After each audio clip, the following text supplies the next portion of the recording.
Hello, welcome to episode 32 of MMO Weekly, presented as always by MetsmerizedOnline.com. I'm your host, Sal Manzo, along with my co-host and MMO executive editor, Mike Mayer. Mike, you're looking refreshed coming back from vacation here. You ready to rock now? We had the voting for the Hall of Fame, so we're getting off and running here right back from vacation. Absolutely, and we're getting closer to real fake baseball. Real fake baseball, a couple weeks away, as we know. Baseball season starts for us in mid-February. Anybody else that says different can kick rocks. But we'll move on from there. Obviously, tonight was the Hall of Fame announcement for the Baseball Hall of Fame, Cooperstown. A couple of Mets that were on the former Mets on the ballot. Obviously, Billy Wagner, close. Carlos Beltran, first year on the ballot. But one person getting in this year, Scott Rowland.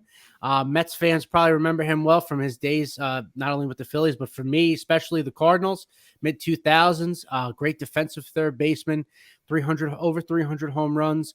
Played for 17 years, Rookie of the Year 97, won a World Series with the Cardinals 2006, as pains many of us Mets fans. But just want to get kind of your instant reaction to just not only one player getting voted in this year, but it being Scott Rowland.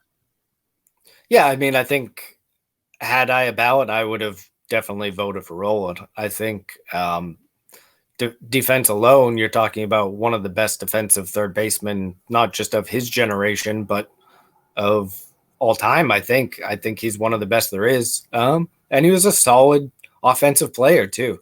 I mean, you don't put up a 70 WAR career just being a glove. So yeah, to me, makes a ton of sense that he's in the Hall of Fame. Glad to see it. I'm kind of a big Hall type of person, and I think baseball Hall of Fame to this point has kind of been a small Hall. So I'd like to see more guys get. I think Helton's a Hall of Famer, and he will be next year. He just missed by 11 votes. He's been gaining momentum. Billy Wagner was right there. He's at 68%. He just keeps gaining steam, and next year will be his 9th year. And I think next year's the year he finally gets in. And I know a lot of topic. He's been a big topic just because, how many innings do you have to pitch to get in? He would be among the lowest ever with 900 to get in. But he was just so dominant when he pitched. He's one of the best closers of all time.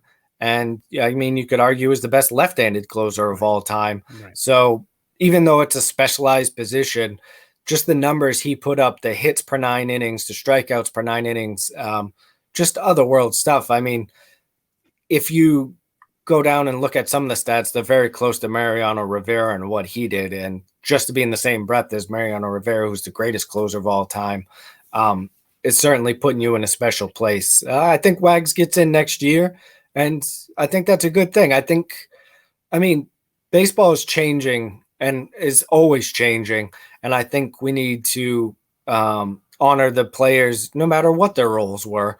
And him being one of the best closers of all time, I think he deserves to get in. You mentioned Beltran.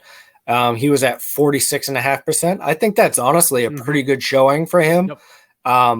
I don't think he was I think he was probably like a borderline first ballot Hall of Famer before the Astros stuff. And then all the Astros stuff happened, getting essentially fired by the Mets as their manager after. I think 46% is a really good start for him. It, I think, pretty much guarantees that he gets in. It's just a matter of when. I mean, it could be as early as next year with that percentage, or in the next couple of years, which is good. I think, again, Beltran's a Hall of Famer for me. What he did on the field was amazing. And that we're talking about, he did 99% of that before the Astros situation. So I'm really not going to take much away from him just because of what happened at the very, very end of his career. And there's other guys, Gary Sheffield, he's going to be, he hit his 500th home run with the Mets. It's weird to think of him as a former Met, but he got up to 63%. Next year's his last year. So he's right there. I mean, another guy for me, if I had a vote, I would vote Sheffield. I think he's one of those guys that was a Hall of Famer. He was one of the best players of his era. And there's Jeff Kent, another former Met. Yep. he fell short. He had the Yeah. exact same percentage as Beltran, but it was his last year. I think he's the type of guy that ends up getting in with one of the other committees probably. Mm-hmm. Yep. And once kind of like the steroid era stuff kind of just gets brushed away. But I think Roland going in with Fred McGriff, who got voted in previously with the other committee. I think that's a pretty good group. Next year probably be Helton, and next year we have a couple of Mets hit the ballot with David Wright and Jose Reyes. And we have to mention R.A. Dickey did get one vote. One singular vote. He will not be on the ballot next year, but it's good to see that someone at least recognized. I mean, no one's done what he did. He won a Cy Young as a knuckleball. It's just something that doesn't happen, and he'll always have a special place in Mets fans' hearts. So it was cool to see him at least get recognized with that one vote. And yeah, I think next year is going to be another strong ballot with Adrian Beltre getting added on there. No doubter. Yeah, I mean, if Scott Rowland is in, Adrian Beltre's. Right. I mean, regardless he's definitely Scott Rowland getting in or not, Adrian Beltre is slam dunk first ballot next year. But, yeah.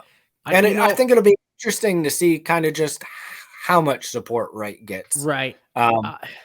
Because on the pitching, I kind of compare him a little bit to Johan Santana, who was very good for 7-8 years. Yep. Among the best in baseball, but just didn't have the longevity. And Santana fell right off the ballot. Yep. Which I don't think is right, because you want to talk about comparisons. You could compare him to some of the other pitchers that are in that had short careers. Yeah.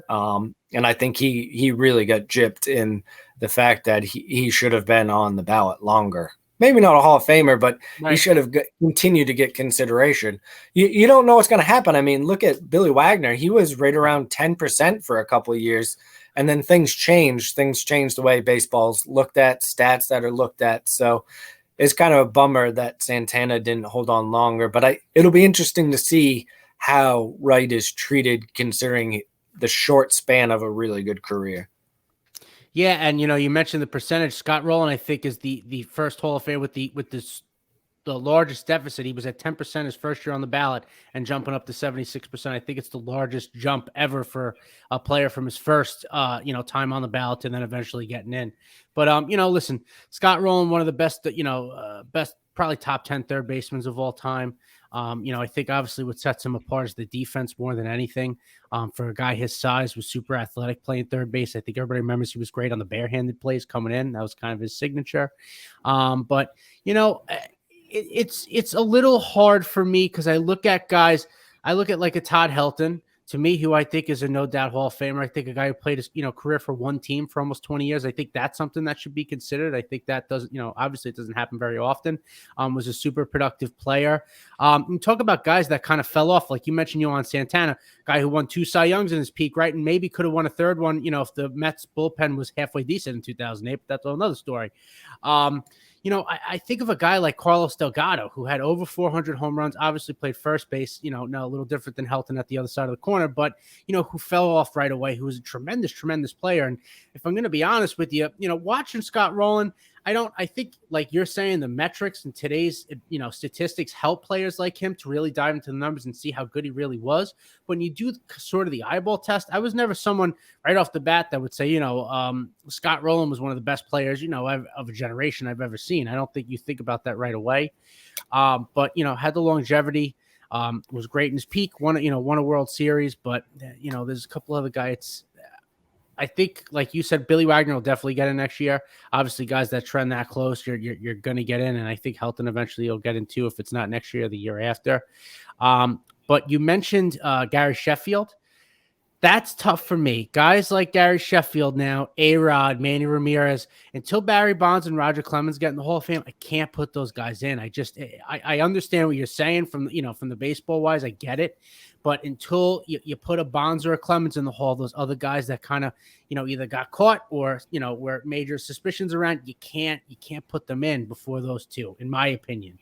But, I go back to what you're saying. You like a big hole, right? You said, you're for kind of more guys getting in. I'm always for a small Hall of Fame because I think it should be the best of the best. So you don't want it watered down, but if you want to make the argument that Harold Baines got put in the Hall of Fame, that watered everything down. So anybody good could get in now. That's a whole nother argument, I guess. But on the other side of the coin, I also believe that every generation should be represented in the Hall of Fame. The sport's over 150 years old, and now the era that I grew up with, you grew up with, those players' time are here now. And if the point of the Hall of Fame is to preserve, and the longevity of the game, preserve the history of the game, then you got to start. You have to put players in from every era, and now it's at that point. So I get torn there. I think it'll help certain guys now that the ballots have been a little weaker, you know what I mean? Not as strong the last couple of years, so it helps some players. But I don't think everybody should get in. Like Chase Utley's on the ballot next year for the first time. I don't believe he's a Hall of Fame player. But again, if you look at certain players that have gotten in now, what's the bar? I don't know. David Wright's very interesting. Obviously not a guy who's going to get in because of what happened the later half of his career. But I look at Scott Rowland and I look at the offensive numbers that he had. And if Wright had a couple of more years of hitting, 280 with 30 home runs, then offensively he's in the Hall of Fame. Obviously Rowland was a much, caliber above defensively. But, Wright was a very interesting case. If he wins an MVP in 07 or 08, and, maybe if he wins a World Series 2006, 2015, and has maybe a couple of more good years. You know what I mean? I know he's not in the Mattingly category. Even I think Mattingly had a little bit more body of work to get him over the hump, I would say, than David Wright in his peak. But still interesting to say. No, Jose Reyes, I think he'll be on the ballot first year too. I wonder if he'll get like a single vote or something. There was another player that escapes me that I wanted to talk about, but in general, it's just crazy to me.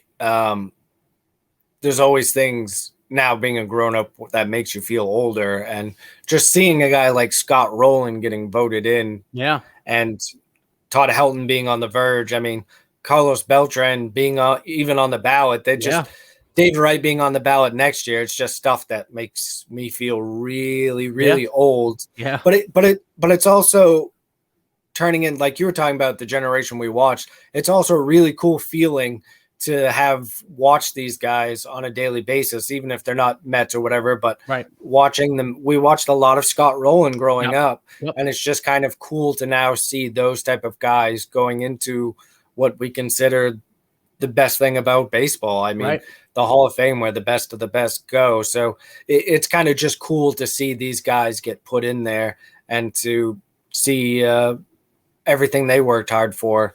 They finally get their dues. Yeah. And, talk about guys that we watched a lot play, right, as Met fans.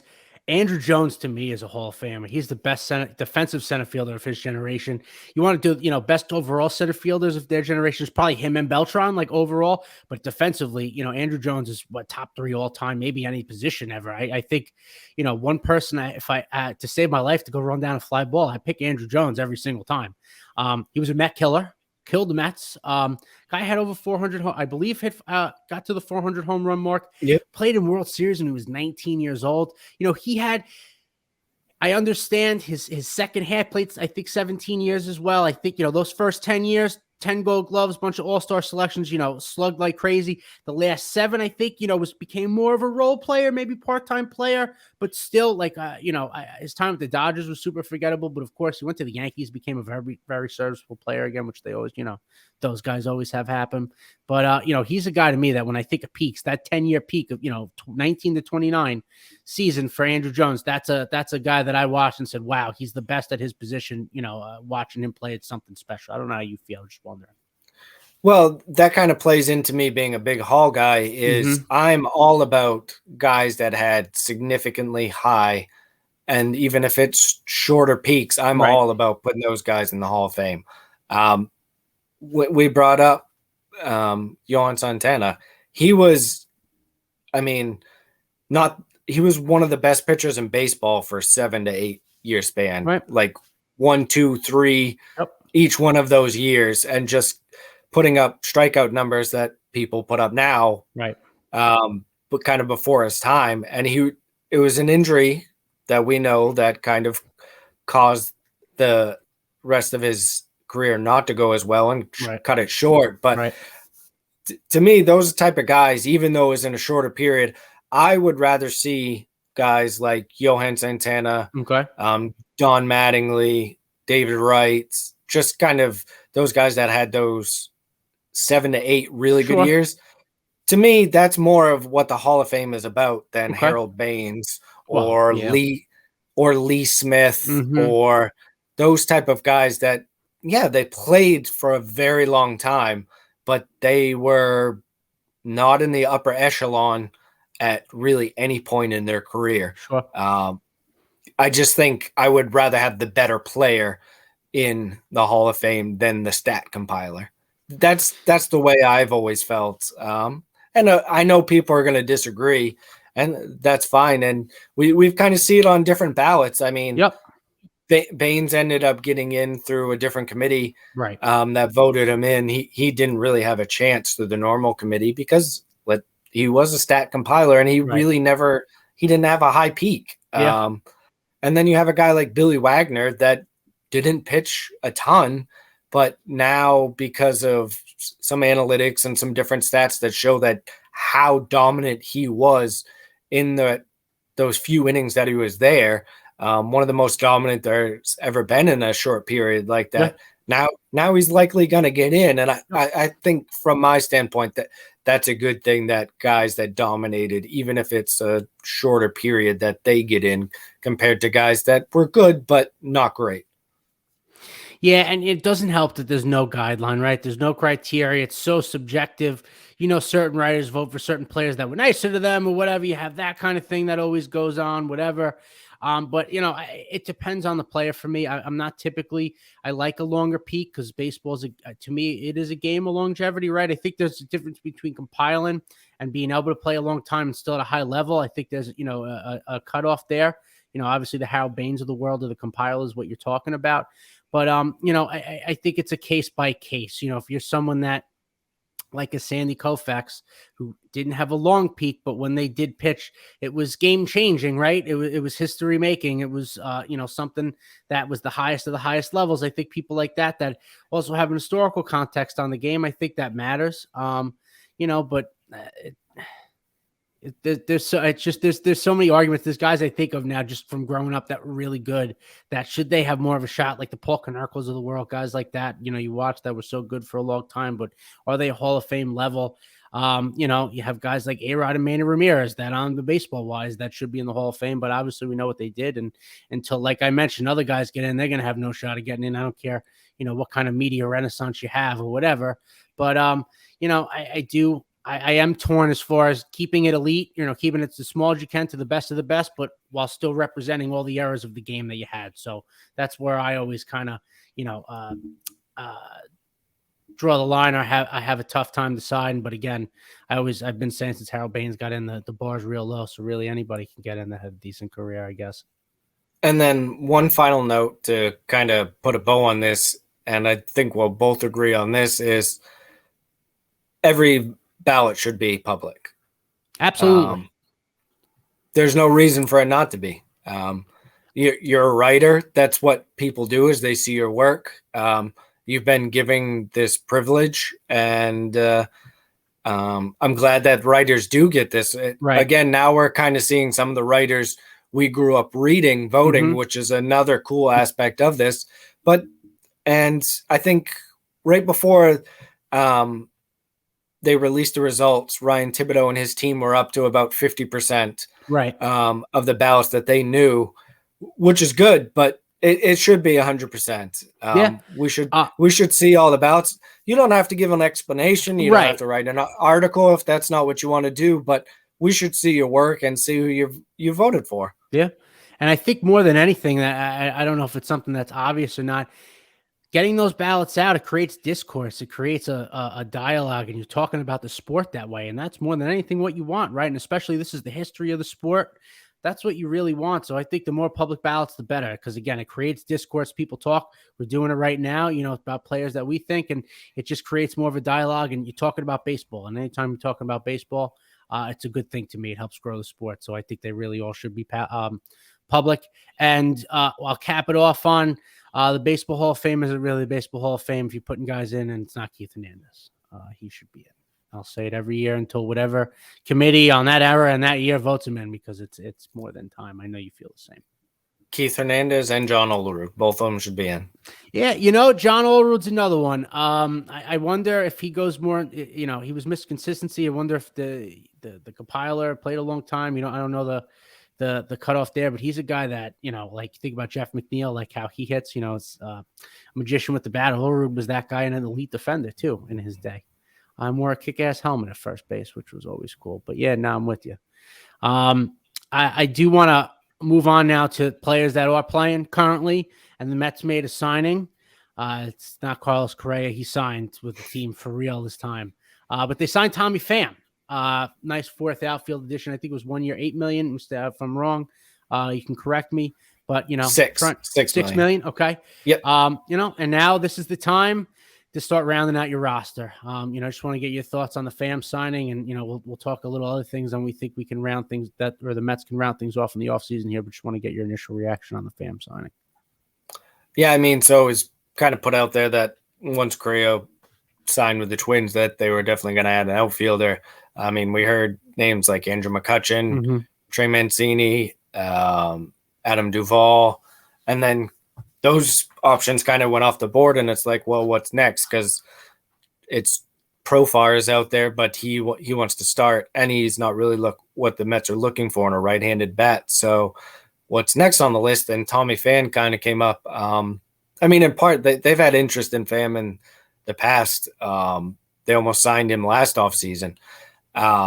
So it's a guy that they talked trade with the Reds during the season too. So he's a guy that they're familiar with, and familiar with his skill set. I think he's probably the worst of the group that I mentioned.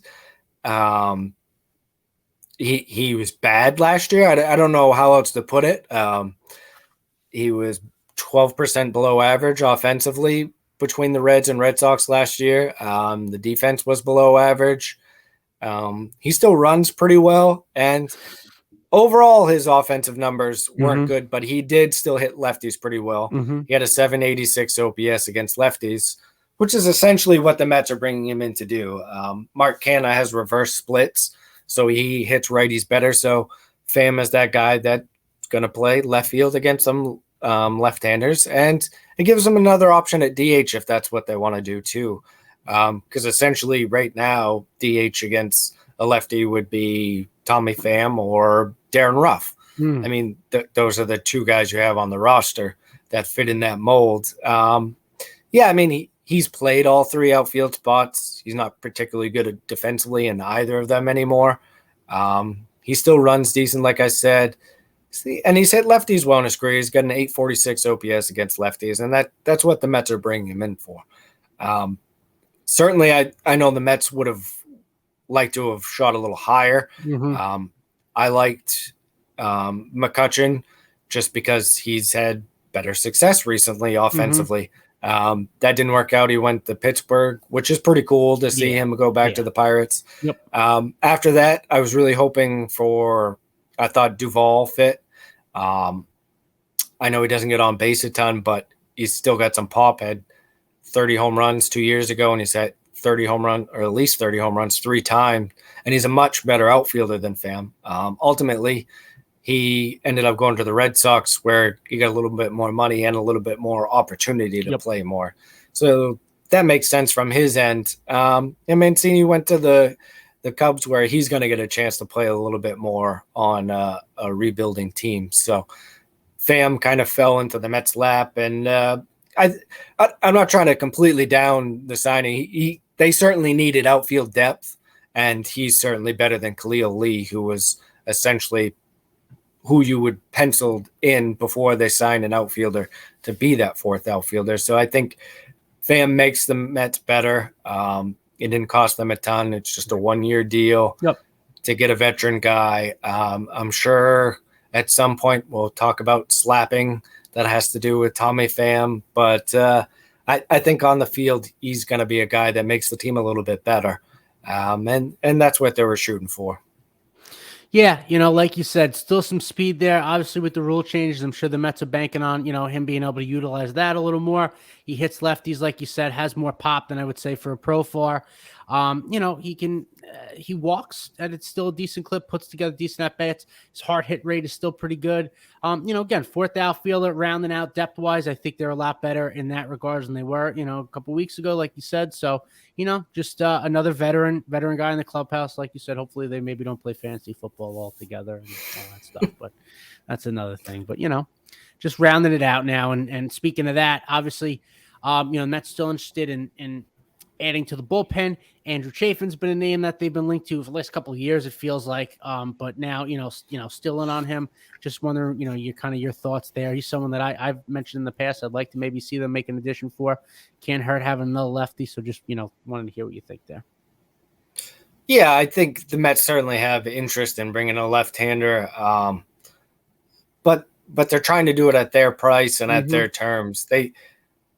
They're putting it out there that they wouldn't be upset if they went into the year with the options that they have, or another reliever that can be optioned. They like that flexibility of having relievers in the pen that you can send down, which makes sense. Long season, doubleheaders, stuff like that. You need guys that can go up and down. Obviously, Chafin or Matt Moore are not that type. They're going to get a guaranteed major league deal, veteran, so they can't be optioned. So maybe that's why they end up with Zach Britton, because Zach Britton is likely going to get the type of deal where he's not owed a ton of money, and his money will be tied to appearances, bonuses, that type of thing. So if Britton's not healthy in camp, then you cut him. That type of thing. So I think it kind of depends on where Andrew Chafin and Matt Moore end up kind of in the contract range. Matt Strahm earlier this year got 2 years, $15 million. And that kind of set a high mark for lefty relievers. I mean, very clearly you look at the numbers, and Chafin and Moore were better than Strahm last year. And Chafin's has even a better track record the last 2 years. So you can certainly argue that either of those guys would definitely want to get at least 2 years, $15 million. And that's a lot. That's a lot for teams to want to pay for a lefty reliever. So I think maybe if the Mets were able to get either of those guys on a 1 year type deal, I think that would entice them more to get one of those guys. And they stay a hard line. That's where I think Britton kind of is there as that fallback. And I think they would, at the very least, I think they would add another veteran lefty on a minor league deal. They signed TJ McFarland to a minor league deal a couple weeks ago. But I think they would at least get some options there. They designated a lefty, Taylor Saucedo, today for assignment when the Tommy Pham deal became official, and he was one of the only lefties on the 40-man roster. So I think they'll add a lefty. It's just kind of a matter of what group is it in? Is it that minor league deal? Is it a guy who could possibly be on a major league deal with Britton, or do they get one of those bona fide lefties in Chafin and Moore? And I think it's tough to tell at this point. Anything can kind of happen this time of year in the off season, just because teams get desperate or teams can draw a hard line. I mean, that's how the Mets ended up with Adam Ottavino for 1 year, $4 million around this time last year. It's just because some of those bullpen arms get kind of lost out there in the market. And at some point they want to sign and get on a team and get on a mound. So sometimes you can get a deal if you wait it out long enough. Yeah, no, that's a really good point, especially as you get later towards spring like that. You could find, a gem there like the Mets did last year with Ottavino. But they definitely need to add a lefty. And like you said, one of those three guys could be nice. Obviously, Zach Britton has the connection with Buck Showalter from the Orioles. You have that there. And, we'll see what happens. But I think that is interesting. He's somebody that if there's upside, if he pitches well in spring, that only helps. And if not, you can kind of cut bait there. But that'll be interesting to see what happens. Real quick, before I pivot, to the World Baseball Classic. I wanted to just get your thoughts quickly. I want to say it was last week. The Mets, there was something that came out about the Mets talking about how they weren't, locked in on using Alvarez and Beatty as their DH for this year, kind of locking them in that role. Do you believe that? If they're going to be on the roster, do you think, A, does that sound like a smart decision? To me, it doesn't. And B, do you think that that's just some sort of strategic ploy, not trying to put too much pressure on them or something? Because I can't imagine that both of those guys won't have major roles this year offensively. Yeah, I mean, I think from a GM standpoint, that's kind of taking the pressure off a young kid. Both of those guys should hope that they know they have a chance to make the team coming into spring training. I think the Mets kind of made it a little more clear when they signed Alvarez that they were comfortable with kind of him and Nito being those two catchers and kind of letting Alvarez groom a little bit. And potentially, like you said, you could still use him in the DH role, but I think he would really have to, which is totally possible. He could just come out firing in spring training and kind of force the Mets' hand. I mean, that's totally possible. I mean, Beatty could do the same thing. Sure. Like we mentioned, they're not in love with Canna as an everyday outfielder. Yep. So if Beatty comes up and he plays some left field and he plays really well, or if he plays third base really well and Escobar continues to struggle, I don't think any of that type of stuff is set in stone. I mean, obviously Escobar and Canna and the catchers that they have and the DH options that they have they've got the leg up on those young guys, but the Mets aren't going to be the team that just sends a young guy down because he's a young prospect. If they outplay those guys, I think the Mets are going to make the smart move and have them on the roster when they are the better player. Yeah, I hope so. My only thing is I look at what the Braves have done the last half dozen years, right? Half a decade. And they roll with their young players. They bring them up, they let them play, and they, for the most part, thrive. They give them a chance to play without, the pressure of, like you're saying, getting demoted or something like that. But they're not afraid to bring a young guy up. And, like they did with William Contreras a couple of years ago. Obviously, they traded him, but, he probably wasn't as ready defensively, but they DH'd him. You know what I mean? They utilized what they could. And at this point, yeah, the Correa deal falls through, right? You don't get that big bat that you wanted. So you're going to have to roll with these guys, in my opinion. You're going to have to see what you have either way. Give them the opportunity. It may not be right out of spring, right? They may start the year, start April in the minors, whatever it may be. But at some point, for a large portion, I would think, of 2023, those two guys are going to be, relied upon to be in the middle of that order and, provide offense, especially Alvarez. More than anything, I really don't care if he catches, honestly. But if he's, hot, if his bat's playing, he should be, you ride the hot hand, he should be your DH. It's just, I don't want them to, not training wheels, but just kind of, not baby these guys too much now, because, this is a team that's trying to contend right this second. And like I said, you didn't get that big thumping bat that maybe you wanted, this offseason. It kind of fell through. So you're going to have to roll with the guys that you have. I just, I do agree that I think it's more they're trying to, put a little less pressure on their young guys. But, I'd like to see them do a little bit of what these teams like the Braves and Dodgers do. And when you have young, talented prospects, you bring them up and see what they got and let them eat a little bit. So hopefully they, I don't think they have a choice either way. I think they're going to have to do that, but I'm hoping that that'll be kind of their first option. They, have a good spring training and force the hand, whatever. Yeah, and I think kind of how those veterans do, and we didn't really mention Ruff in that aspect. I mean, let's say Ruff gets off to a really bad start in spring training and just has an overall terrible spring training. Right. It'd be tough for the Mets to go into the season with him as their DH against lefties if he's did that, because of how he finished the year with the Mets and his age. I mean, he's 36 years old. He's not young anymore. So if he looks bad in spring training, then you really got to hope that someone like Alvarez comes through. And like you said, there are options to play him mostly at DH. The Braves did it with Contreras, and it worked out for them. He was a really good offensive player for them before they traded him. So, and that, I mean, realistically, I don't think it's too crazy to think that Alvarez is a better offensive player in the big leagues right now than Darren Ruff. 1,000%. Or Tommy Pham, for that matter. Right. another bat that we'd mentioned could DH a little bit. So, yeah, it'll be interesting to see how that all plays out in spring training. Yeah.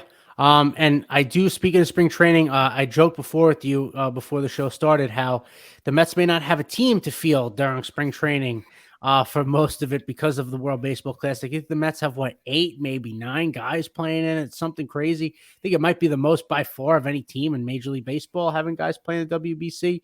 I don't know about you, but I didn't care in years past because the Mets were never contenders. Now the Mets are really good and contenders, and I'd like to see the players not get hurt in March. As much as I love the WBC, I am a bit worried. I'm worried with how many players that they have. If Marte plays, that especially worries me because he's been a guy that's prone to the injury bug throughout his career, and I want him to be as healthy as humanly possible because the Mets faltered the last month of the season without him. We know what happened. Nimmo might be playing for Italy. Obviously, you got Alonso, McNeil, Ottavino. Playing for Team USA, and Team Puerto Rico. You have Edwin Diaz, Francisco Lindor, Carlos Carrasco's pitching, Quintana's pitching. A lot of guys, a lot of guys. So I just want to get your thoughts, quickly on how worried you are with all these guys for the Mets playing in the WBC and what you think they can expect. Yeah, like you said, the roster. I mean, the lineup. Once those teams go to the WBC is going to be it's going to look like a split squad lineup for the Mets all the time because all the guys you mentioned, Eduardo Escobar might play too. Right. I think Omar Narvaez is on a preliminary roster too. So, I mean, you've got essentially at some point you could talk about 8 of the 9 starting lineup guys that could be playing in the WBC. A lot of this stuff could change. There's been guys that have dropped out the last couple of days. Right. Jazz Chisholm dropped out. Ronald Acuna dropped out. I mean, these things are kind of in flux until the rosters are final to kind of see who's going to play. But Jeff McNeil did say the other day during an interview that he's going to play, and Pete Alonso announced late. I mean, it was pretty early. Yep. Last year that he was going to play, and Lindor and Diaz have always said that they wanted to play in this. Yep. And I mean, I'm not too worried about these guys. I mean, I don't say huge. I mean, obviously they're going to be playing there's higher stakes in the WBC than there is in these preseason games. I guess the good news is some of these lineups are really stacked, like the Dominican Republic, USA. Those type of teams are really stacked, and maybe a lot of these guys don't. I mean, USA could use Goldschmidt at first a lot, and Alonso just DHs, so that's kind of what he would be doing anyway to kind of work into the season. And they do have the guys that are playing the WBC. They are coming in a few days earlier too, knowing that A, they're going to have less time with the team, and B, they need to ramp up a little bit quicker because the games that they're going to be playing have much more meaning than the Grapefruit League games that really don't have much meaning other than getting reps and getting ready for the season. I don't worry too much. Like you said, maybe the guy I worry about most is just Starling Marte, but that just has to do with his health in general and how he's going to bounce back from a core surgery. Yep. As a guy that we know that that's part of what plays into his value is his defense, which is based on some of his speed and agility in the outfield, and his stolen bases, which is again based on his speed, agility.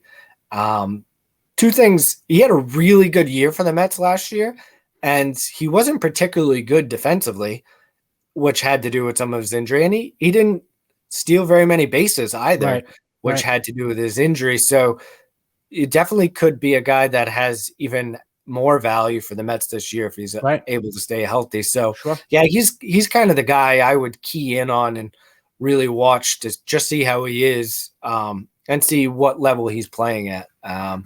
Look, if he decides to sit out, the Dominican lineup is barely going to blink an eye. It's just completely stacked. I know we're going to have a ton of coverage coming up at MMO in the coming weeks talking about the different rosters, just because I love the World Baseball Classic. Maybe there's a better time to do it, but I think doing this type of event that gets baseball players all across the world playing against each other. It's exactly what the sport needs to kind of grow. It's cool when you see like the last WBC, you got teams like the Netherlands and Israel winning games. Yep. When you're talking about just the small portion of player field that they have compared to Venezuela, Puerto Rico, the US, Japan, Dominican Republic. I mean, they're pulling from a much smaller pool. So to see them winning some games in the last couple of WBCs has been really cool. So it'll be interesting to see if we have that another like type of surprise kind of come from this WBC.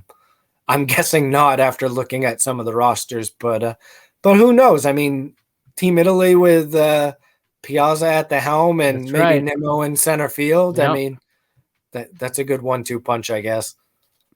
Yeah, they're in Taiwan. They're gonna get killed. It's good. It's gonna be the USA, DR, and Japan. That's who I would assume is gunning for the for whatever it is. Japan, USA's pitching is not great, as you would expect. No real top flight pitchers going out there. They'll be anchored by Adam Wainwright, who's 55 years old. So we'll see how that goes. But yeah, no, it'll be interesting. It's fun watching international baseball, watching how different countries play, their style of baseball and stuff like that, different cultures, how, fans of the games are. So it's really cool. I'm a fan of it. I'm used to the Mets not being very good when this tournament happens. You don't have to worry, but now the Mets are, contenders. So it's just a little more stressful, but hopefully, everybody plays in it, has a good tournament and stays healthy. That's the most important thing to me. And, what matters is the regular season in 2023. But nice to have the WBC back. It's been almost 7 years. And USA's defending champs. People may not remember because it was so long ago, but we are the reigning champs right now. So that's cool. I want to pivot real quick. Obviously, talking international baseball, I guess. And one international superstars team, the Angels, was supposed to get sold. Now then, Moreno and company aren't selling. I don't know why. Feel bad for Angels fans, but I guess want to brush over quick. I would assume Ohtani was already gone, but he's going to be double gone now, I would assume, right? Yeah, I mean, I guess the only hope for Angels fans of Ohtani staying was Moreno selling and someone with lots of money coming in and kind of help save that franchise, and that's not happening. So yeah, I mean, Ohtani was likely gone anyway, but this puts the icing on the cake. I can't imagine there's any way that Moreno's going to put up the money to keep Ohtani. And it just kind of pushes that where's it going to end up next thing. And like you said, coming from someone who's covered the Mets for so long now and talked about the Wilpons and all the crap that they put Mets fans through for such a long time, you hate to see when fans have to deal with an owner like Arte Moreno, where he has spent some money on some certain contracts, but once he's put that out there and that didn't really work with a couple of them, he just kind of shut down and didn't keep spending like he needed to make sure that the team was going to be successful. I mean, they had two of the best players in the world in Ohtani and Trout, and just don't spend the money to put a decent team around them. So you have to feel for Angels fans. Like I said, coming from someone that covers the Mets, you know how bad a fan base can get, and they're getting there. I mean, they were very hopeful to the fact that they were going to have new ownership, and for that not to happen, and for them to realize now that Ohtani increases the chances of him being gone, it's certainly a bad day for Angels fans. And overall, it's a bad day for baseball fans, because you want owners of teams that are going to go out and make sure that they spend to see winners. And it's a bad day for Mike Trout. I mean, you want to see him win. And they're just, the chances of that are very slim now, because they're not going to get the team around him that he needs. Yeah. What's the joke online? It's, Trout went 2 for 3 with a homer and a double. Ohtani went 3 for 4 with 2 homers, struck out 8 guys. Angels lost 8-7. That's just, I get how it goes for them. It's just incredible. They have literally the two best players on the planet, and they can't even, play 500 baseball. Obviously, Rendon was a bad contract. Mentioned they signed Pujols, Josh Hamilton back in the day, C.J. Wilson, Justin Upton. So he, at times Moreno went for it. It never really seemed to work out. Didn't really hit on the right guys. But yeah, you'd like to see Mike Trout in the playoffs more than once in his career. Hopefully they can do that. And if you're Ohtani, you go to a more winning market now. It's better for the sport. You wish it would have worked out there, but guess anything could happen. But you would assume it. Next off season, it's going to be the bidding wars of all bidding wars. So that'll be interesting to see. But we'll move on from that and we'll round out the show. Rankings came out for top catching prospects, and the Mets have the number 1 and number 3 prospects in Francisco Alvarez and Kevin Parada.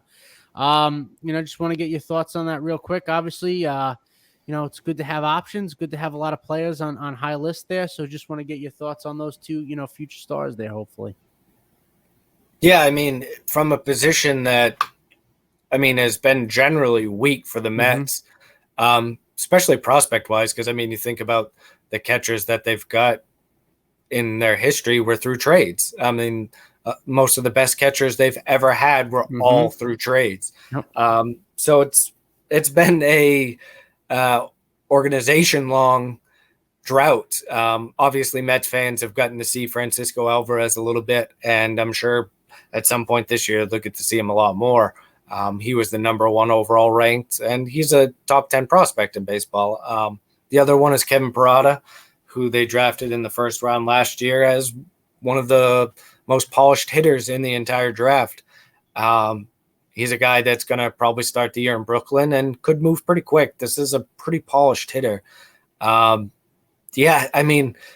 then about a week before the ranking came out, the Mets, it was the international free agent signing period, and the biggest bonus they gave out was $1.9 million to, you guessed it, a catcher, Diverson Gutierrez, who was ranked in the top 25 from Baseball America's prospects during that signing period. So, yeah, he's a guy that's going to be on their top prospect list too. So 3 of the Mets' top prospects are now in the catching position. So you have to feel good about that moving forward, which, like I said, it's great when you are able to they're not there yet. Alvarez is very close, but when you can fill in such an important position like that, when you can fill it from within and not have to worry about spending money through free agents. We just saw what happened with James McCann. Yep.